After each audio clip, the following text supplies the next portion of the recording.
The Galactic Peace Summit was held on the shining crystal planet of Nethia, where leaders from many alien worlds had gathered. It was a place of calm and beauty, with tall silver towers and soft glowing skies.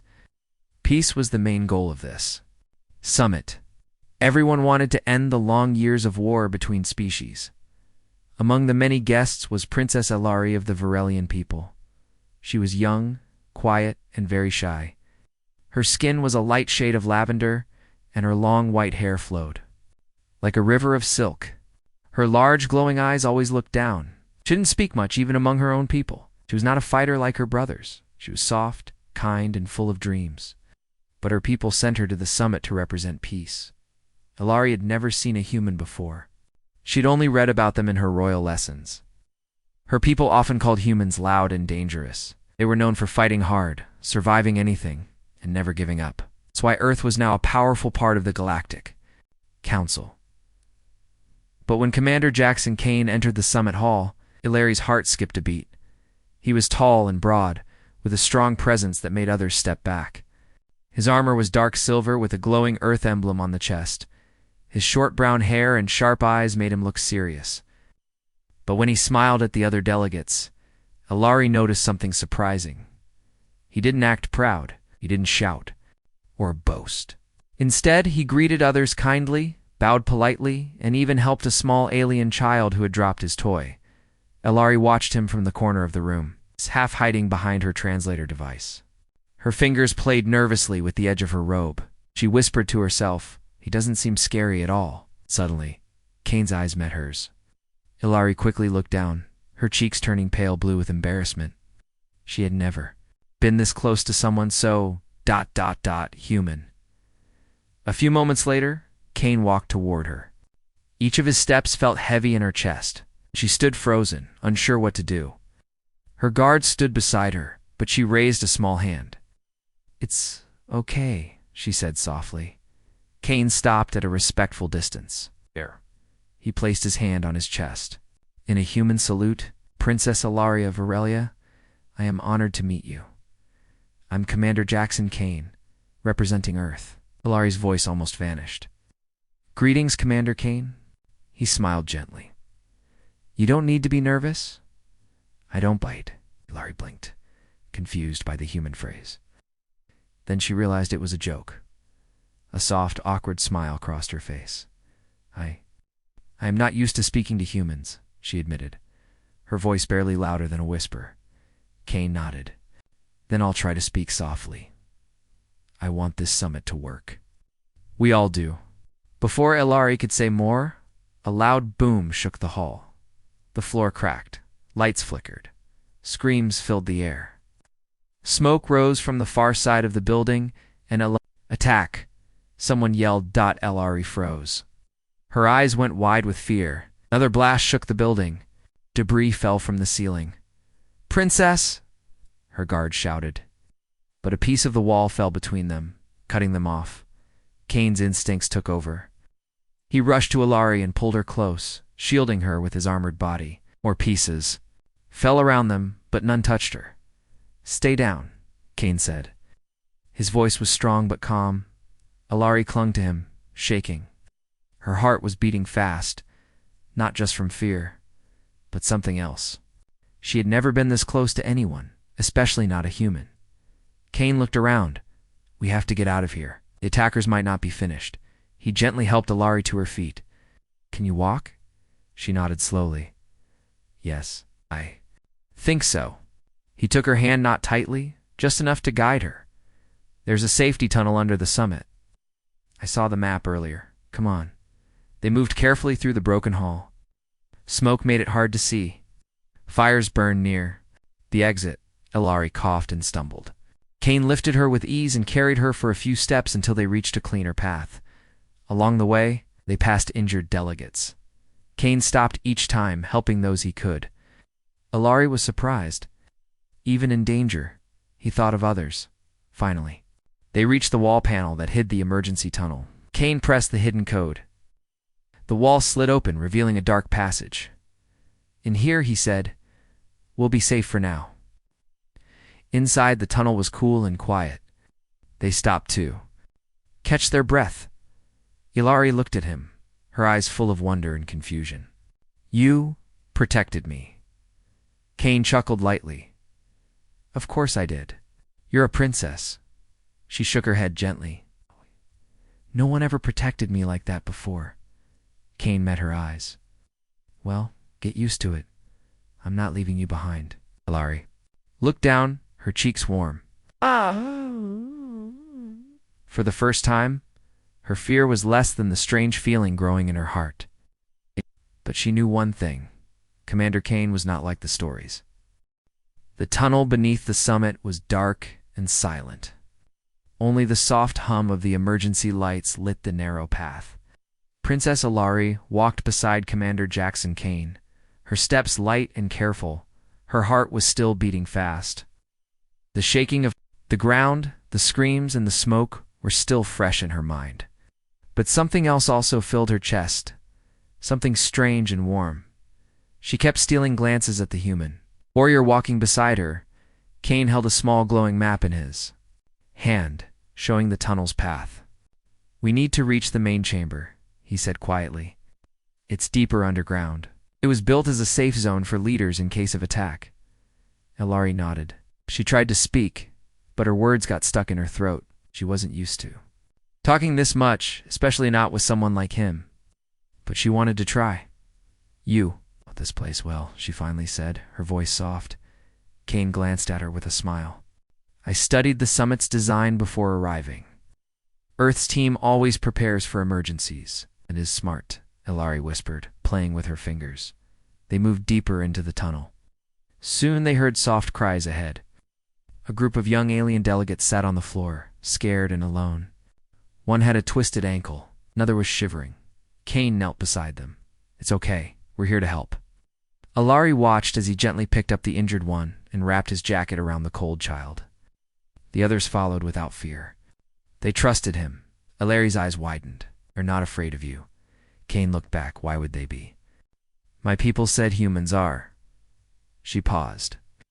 Rough, cold, always ready to fight. He stood up, the child in his arms. We fight, yes, but we also protect. That's why I'm here. Ilari looked at him differently now. His words touched something in her. He was strong but kind, brave but gentle. As they continued walking, the tunnel shook again. Dust fell from the ceiling. We must hurry, Cain said. There could be more blasts above. They reached a sharp turn. Suddenly, Cain stopped. His hand went up. What? Is it? Ilari asked in a whisper. He pointed to a crack in the wall. A faint red light blinked inside. Sensor trap, he said. It could be motion triggered. If we pass it the wrong way, we might trigger another explosion. The children gasped. Larry's hands trembled. Stay here, Cain said, placing the child down gently. He moved closer to the sensor and studied it. Ilari stepped forward. Wait, I can help. Cain looked surprised. You? She took out a small device from her robe.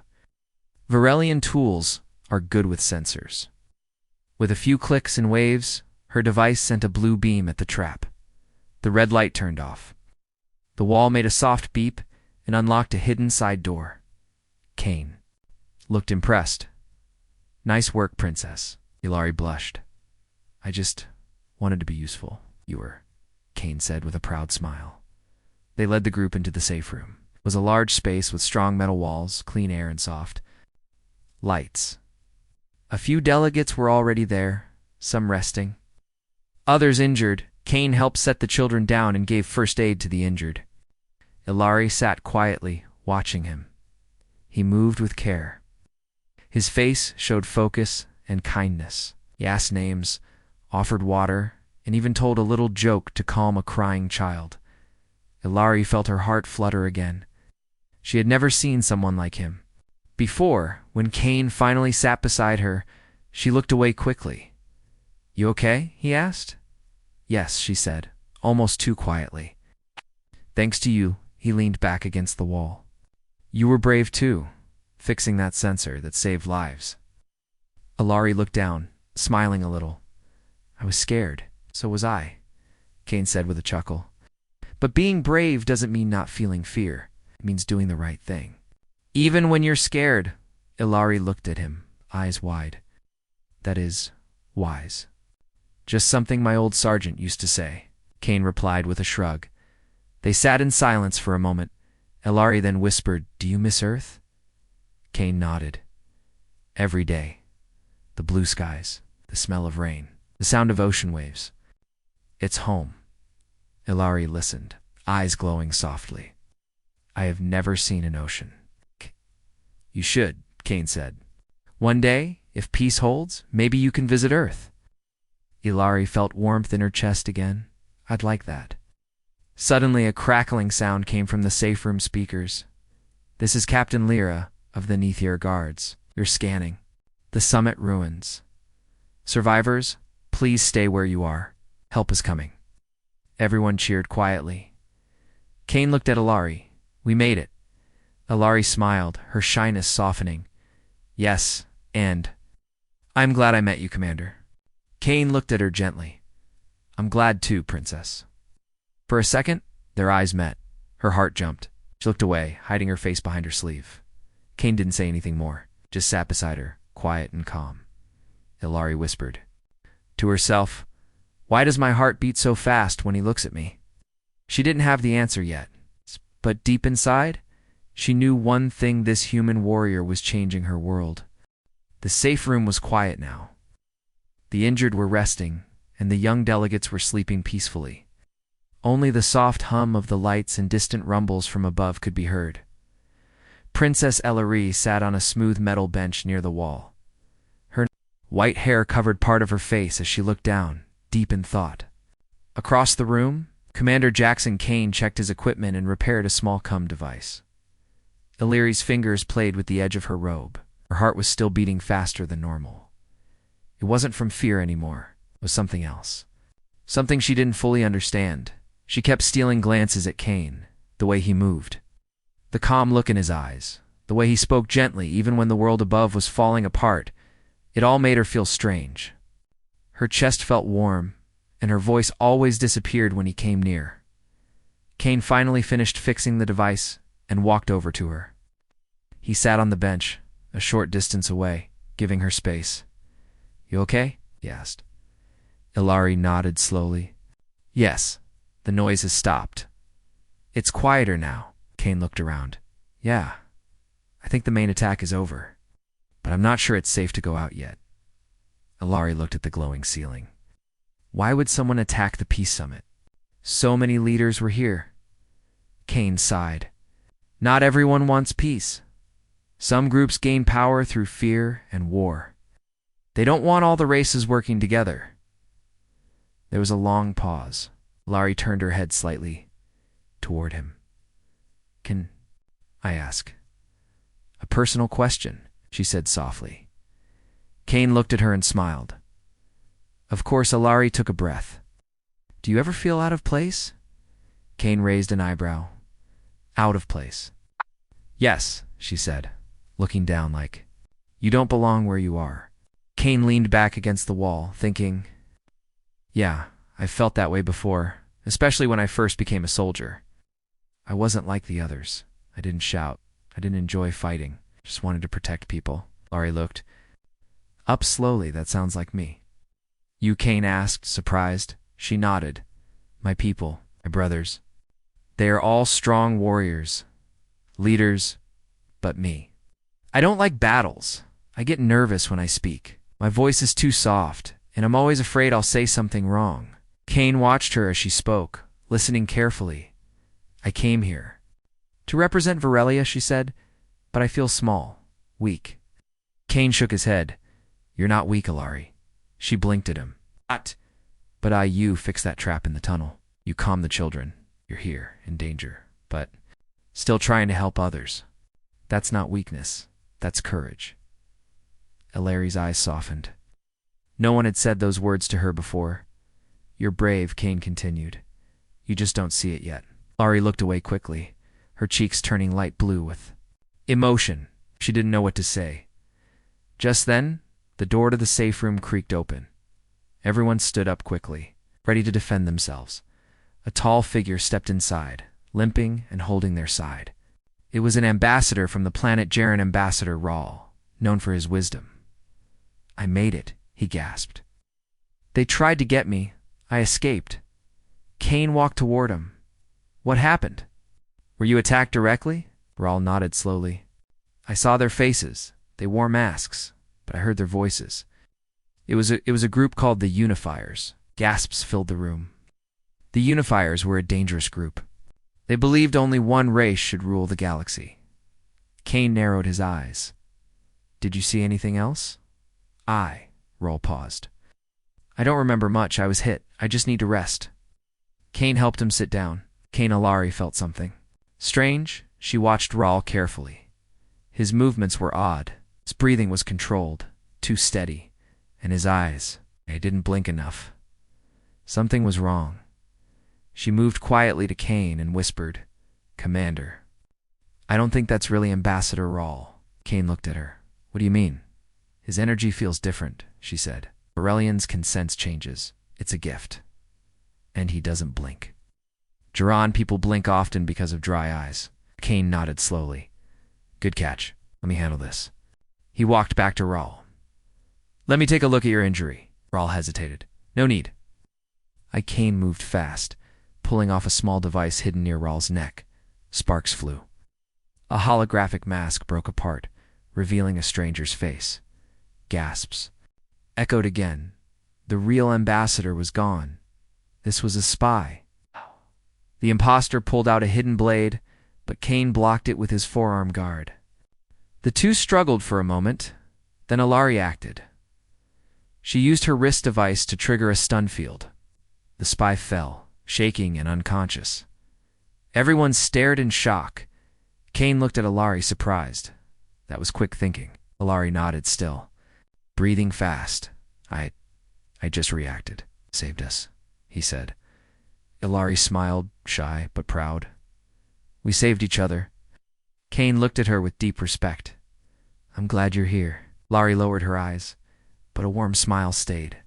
On her face, something inside her had changed. She didn't feel so small anymore. The captured spy lay on the floor of the safe room, tied and unconscious.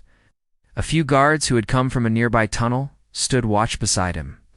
The other delegates were whispering in worry. Some were afraid, some were angry. Everyone now knew that the Unifiers were behind the attack. Commander Jackson Kane stood beside Princess Alari near the wall. The soft light above them gave a calm glow, but their faces were serious. "They almost fooled us," Kane said, looking at the spy. "If you hadn't sensed the truth, he could have done great damage." Alari looked down, her voice gentle. "I didn't think. I just felt something was wrong." Kane smiled. "That was more than just feeling. You were focused. You trusted your gift." Alari blushed. "It's a small gift. I don't always understand it, but it saved lives." Kane said, "That's what matters." Alari looked into his eyes, and for a moment she forgot the fear around her. She felt safe when he was near. Suddenly, one of the guards received a signal, held his wrist communicator close and listened. After a few seconds, he turned to Kane and said, "Commander, we received a message. The summit leaders are gathering at the backup base near the Crystal Valley. They need protection." Kane nodded. "Then that's where we go," the guard added. "But be careful. The Unifiers may have spies hiding in other safe zones too." Kane looked at Alari. "Will you come with me?" Alari hesitated. She was not a warrior. She had never been to a battlefield. But she looked around and saw that many were tired, injured, or too scared to move. She felt something rise inside. Her a quiet strength. "Yes," she said softly. "I want to help." Kane smiled. "Then let's move." They left the safe room with a small group. Kane led the way, holding a scanner.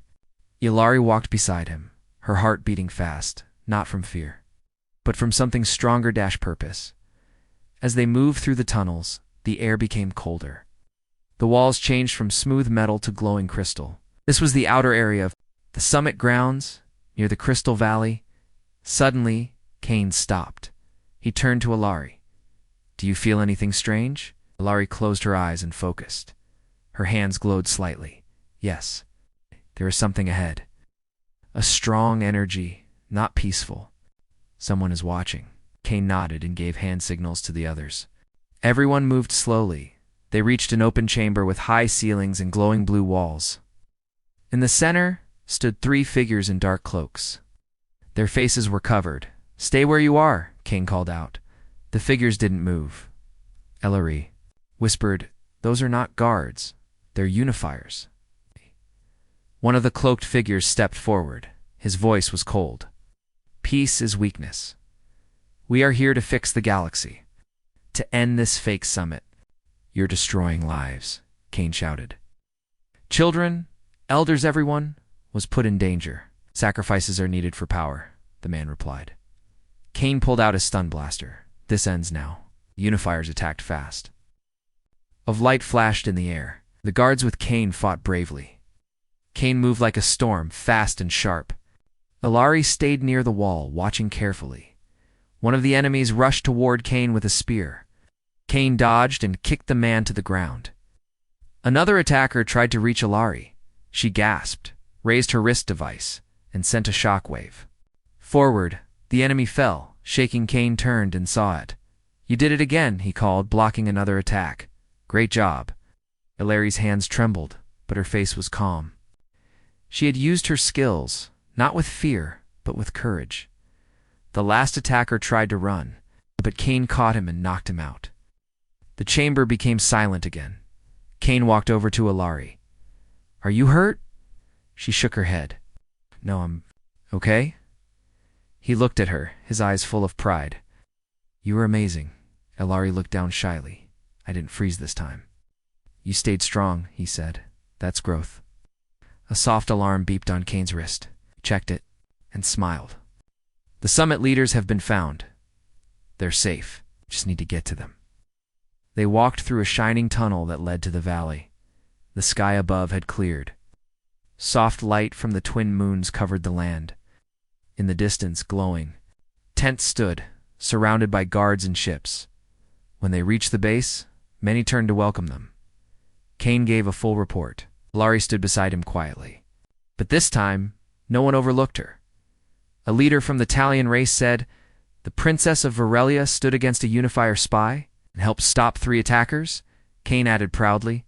Ilari looked at the ground, her cheeks turning light. "Blue, I only did what I could." "That's what true leaders do," the Talion leader said. Later that night, Kane and Ilari sat on a small bench outside the command tent. The sky was peaceful now. Stars twinkled above. "You've changed," Kane said softly. Ilari looked at him. "How you stand taller now. You speak with more strength." Ilari gave a small smile. "Maybe it's because I'm standing beside you." Kane looked into her eyes.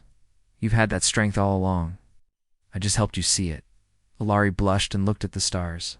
"Thank you, Jackson." He smiled. "Anytime, Ilari." And as the wind moved gently through the valley, the shy alien princess felt something grow in her heart: confidence, hope, and something even deeper. The stars above the Crystal Valley twinkled like tiny lanterns. Soft wind moved through the camp, carrying a peaceful silence after a long, dangerous day. Inside the temporary base, leaders from many planets rested and prepared for the next council. Meeting, Princess Ilari sat near the edge of the valley, on a smooth white stone. Her robe swayed in the breeze and her long hair shimmered under the moonlight. But her mind was not calm. She was thinking about everything that had happened: the attack, the spy, the battle in the crystal chamber, and most of all, about Commander Jackson Kane. She heard footsteps behind her and turned quickly. It was him. "Did I scare you?" Kane asked with a soft smile. Ilari stood slowly. "No, I was just thinking." Kane walked closer and sat on a nearby rock. "Can't sleep?" Ilari shook her head. "Too much in my mind." Kane nodded. "Same here." They sat in silence for a moment. Only the wind and soft sounds from the camp filled the air. Ilari looked at him and spoke carefully. "You always seem calm, even in danger." Kane smiled. "It's part of the job, but I do get nervous too." She blinked. "You do?" He nodded. Of course, like now. Talking to you makes me nervous. Ilari's eyes widened. Me? Why? Kane looked up at the stars. 'Cause you're strong in your own way. Quiet strength. I respect that. Ilari looked down, her cheeks glowing soft blue. Her voice became even softer. I'm not strong like you. You're stronger than you think, Kane said. I've seen warriors run from fear, but you stood your ground. Ilari's heart beat faster. She wanted to say more, but the words were difficult. Her hand shook slightly. Still, she took a deep breath. There's something I want to say. Kane turned to her, listening carefully. I've never met anyone like you, Ilari began.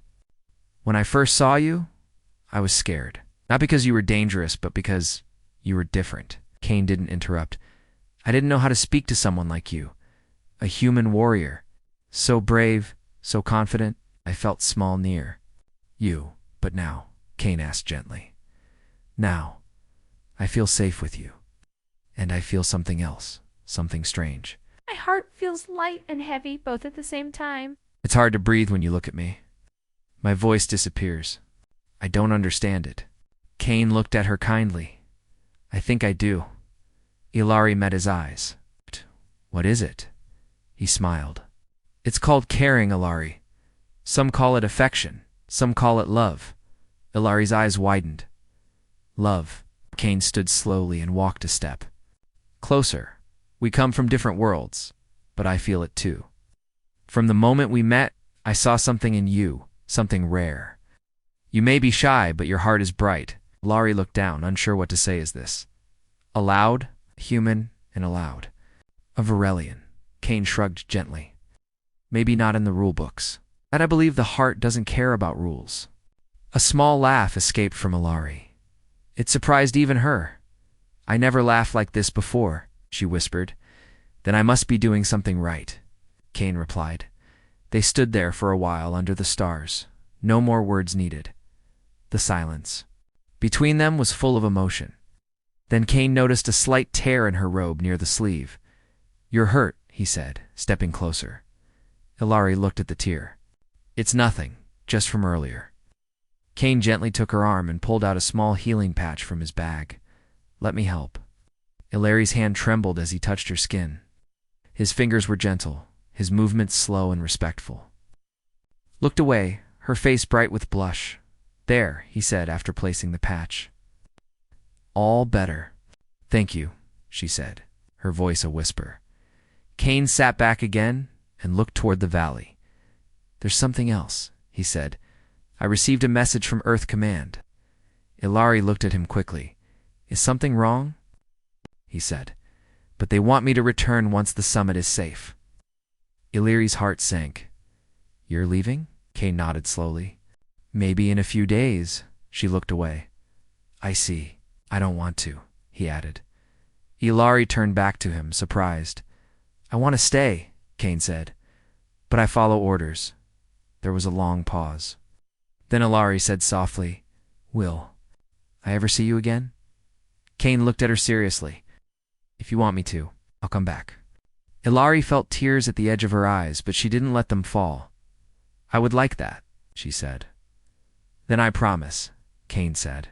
This is not goodbye. Ilari reached out slowly and placed her hand over his. You make me brave. She whispered. Kane smiled, covering her hand with his other hand. And you remind me what I'm fighting for. They sat there until the stars began to fade and the first light of dawn touched the valley. The night had changed something between them. Their hearts were no longer quiet. Something had been revealed. The sun rose slowly over the crystal valley, casting soft golden light on the peaceful camp. The night's quiet emotions had not faded. Princess Ilari stood near the edge of the gathering area, looking at the distant mountains. Her heart was full of thoughts about the summit, the attack, and most of all, Commander Jackson Kane. Today was the day the council would finally meet again. Leaders from many planets were arriving, ready to rebuild trust and work toward peace. But beneath the hope, tension still lingered. The unifiers had shown how dangerous they were, and many wondered if peace could really last. Kane approached quietly. His strong steps made a soft sound on the smooth stone floor. He was dressed in lighter armor today, but his presence was as powerful as ever. Alari, he said softly. Are you ready? She turned to him and smiled shyly. As ready as I can be. They walked together toward the council tent. The air was filled with whispers and nervous glances. Alari felt Kane's hand brush lightly against hers. Her cheeks warmed. She tried to hide her smile but failed. Inside, the tent, the leaders, sat in a large circle. The atmosphere was serious but hopeful. Kane stood beside Alari as she prepared to speak. My fellow leaders, Alari began, her voice steady but soft. We have faced darkness and danger, but we also have shown courage and unity. She paused, looking at each face. Peace is not easy. It requires trust and strength from all of us. Kane watched her with pride. She spoke clearly now, without hesitation. Her words carried the weight of her experience, her fears, and her hope. When she finished, many nodded. Some even smiled. The meeting went well. Plans were made for better security, and talks of cooperation began. Alari felt a spark of hope inside her. Maybe peace could come after all. After the meeting, Kane and Alari stepped outside. The sky was bright and blue. The Crystal Valley glowed softly under the sun. Kane looked at Alari. I have some news. She tilted her head. What is it? Earth. Command has allowed me to stay longer, Kane said with a smile. They see the importance of this mission, and they understand I want to be here. Alari's eyes sparkled. That is wonderful. Kane took her hand gently. There is something else. I want to be with you. Alari's heart fluttered. With me? Yes, Kane said. I want to learn your world, your people. And I want you to learn mine? Tears of joy filled Alari's eyes. I would like that very much. They stood in silence, holding hands. The future was uncertain, but together they felt stronger. Suddenly a message came from the camp's communication system. A warning. The Unifiers have sent more forces, a voice said.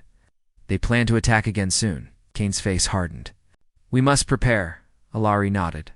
We will stand together. Over the next days, Kane helped train the defenders. Alari worked to unite the leaders, reminding them of their shared goal. The shy princess was no longer just a symbol. She was a true leader. When the attack came again, the camp was ready. Lasers flashed. Shields hummed, and the sound of battle filled the valley. Kane fought with skill and bravery. Alari stayed calm, guiding and encouraging others. Together they helped protect the summit. The Unifiers were pushed back. After the battle, the leaders gathered again. This time, the peace talks were stronger. Alari spoke with confidence. This is our home, she said. We must protect it, not just with weapons, but with trust and friendship. Kane stood beside her, and with love. Alari smiled, knowing their bond was now a symbol of hope. Months later, the summit was rebuilt. The Peace Council became stronger than ever. Kane and Alari worked together, learning and growing. One evening, under the twin moons of Nithara, Kane knelt before Alari. He held a small glowing ring made of crystal and light. Alari, he said, will you join me? Not just as a princess and commander, but as partners in this new world? Alari's eyes filled with tears. Yes, Jackson, I will. They stood and embraced, surrounded by friends from many worlds. The shy alien princess had found her courage, and the human warrior had found his heart. Together, they looked to the stars, ready for whatever the future held.